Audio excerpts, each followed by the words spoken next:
6 strategic stages of seed fundraising in 2020. With so many new investors, the old seed fundraise playbook needs a rewrite. Seed fundraising is rarely easy, but it certainly used to be a lot less complicated than it is today. In a simpler world, a seed investor, or maybe two, would lead a round, which meant that they would write the terms of the deal in a term sheet and then pass that document to their friends to flesh out the funds and eventually close the round.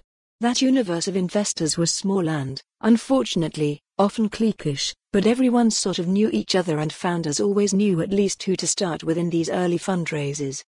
That world is long since gone, particularly at the seed stage.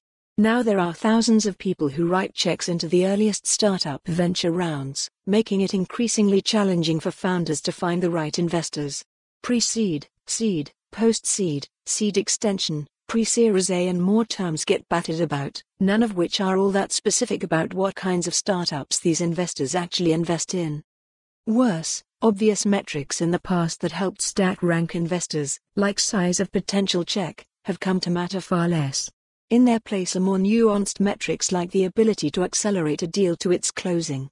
Today, your greatest lead investor may be the one who ends up writing the smallest check.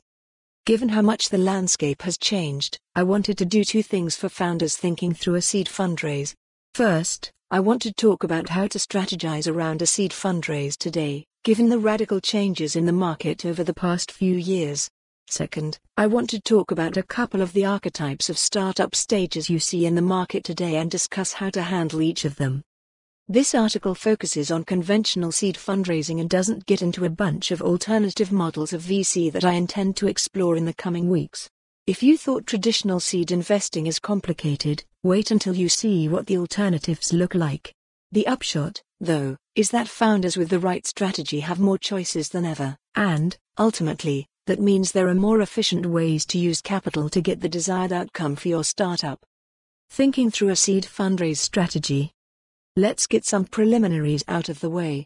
This discussion assumes that you are a startup, looking to fundraise a seed round of some kind, i.e. you're not looking to bootstrap your company, and that you are looking to close some sort of conventional venture capital round, i.e. not debt, but equity.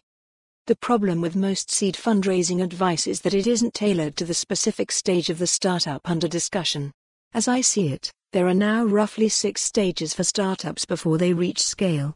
Those stages are. For more on this story, visit the news article link.